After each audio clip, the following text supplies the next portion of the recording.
Hai, jumpa lagi bersama Mega di sini dalam channel Wis Wanita Investor Saham. Oke, kali ini kita akan membahas sebuah topik tentang cara pemilihan saham yang bagus. Nah, bagaimana sih cara kita dalam memilih saham yang oke? Sebelum saya lanjutin, bagi yang baru bergabung, silakan di subscribe terlebih dahulu dan ingat nyalakan tombol notification-nya agar kalian mendapatkan video-video terbaru dari kami. Oke?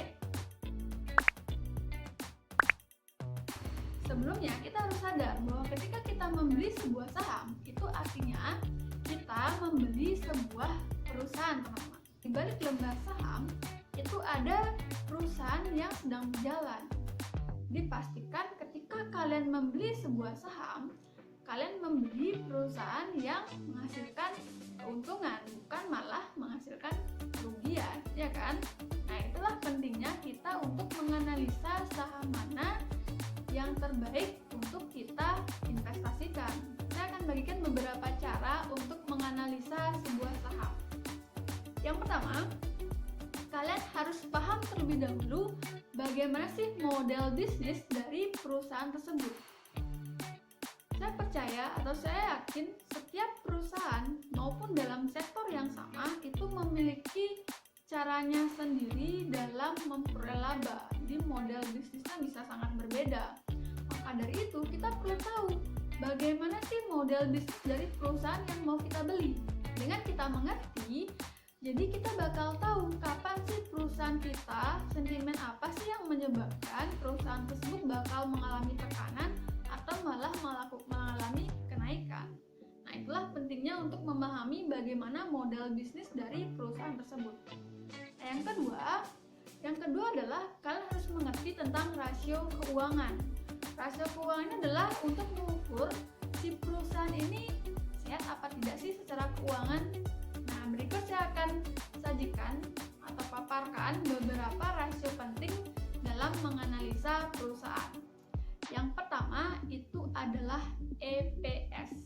EPS itu artinya earning per share. Gampangnya adalah laba yang dihasilkan tiap lembar saham. Nah, contohnya nih, misalkan saham Unilever itu EPS-nya tahun 2020, misal aja ya, EPS-nya 200. Itu artinya apa? Nah, artinya saham Unilever, satu lembar saham Unilever itu menghasilkan laba 200 perak. Nah, jadi semakin besar EPS itu semakin oke. Nah, yang kedua itu adalah ROE atau ROE. ROE itu adalah return on equity, di laba yang dihasilkan dari modal bersihnya. Jadi semakin tinggi ROE itu semakin bagus. Artinya si saham ini adalah saham yang profitable. ROE yang bagus itu adalah di atas 15%. Yang ketiga itu adalah DER. DER itu adalah debt earning ratio. Jadi DER itu menyatakan rasio hutang. Jadi jangan sampai perusahaan yang ingin kalian beli itu malah memiliki hutang yang besar. Di DER yang oke itu adalah di bawah 100%.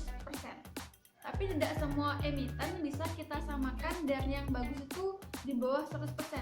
Karena ada pengecualian untuk banking dan konstruksi. Kenapa? Karena memang bisnis modelnya itu berbeda. Nah, di lain video nanti saya akan jelasin khusus banking dan properti. Secara umum, DER yang oke adalah di bawah 100%. Yang keempat, itu adalah PER. PER itu adalah price to earning ratio. Jadi PER ini menyatakan ini saham tuh lagi murah atau mahal sih.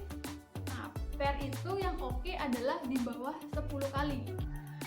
Buat yang masih bingung PER itu apa, saya contohin. Misal ada perusahaan A, dia memiliki PER 10 kali. Nah, apa sih artinya? Artinya si perusahaan A ini bisa balik modal itu baru 10 tahun. Misal lagi perusahaan B nih, perusahaan B PER-nya 20 kali. Artinya apa?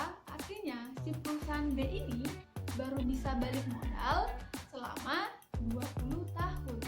Di manakah yang oke? Tentu yang perusahaan yang cepat balik modal. Makanya PER makin kecil itu makin oke. Artinya harga sahamnya itu makin murah. Nah, itulah rasio keuangan yang perlu kalian ketahui. Yang ketiga, cara yang ketiga adalah kalian ketika membeli perusahaan perlu juga untuk mengecek bagaimana sih manajemen dari si perusahaan tersebut. Jangan sampai manajemen dari si perusahaan tersebut tidak jujur, atau yang mengelola perusahaan tersebut tidak jujur, atau bahkan dia malah tidak mengerti bagaimana sistem bisnis dari perusahaan yang dia jalani.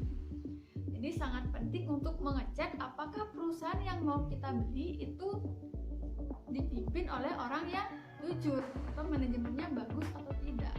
Nah, itulah beberapa hal yang perlu kalian ketahui dan perlu kalian analisa untuk mendapatkan perusahaan yang terbaik yang bisa kalian investasikan. Nah, semoga ini bisa memberikan manfaat bagi kalian dalam menganalisa.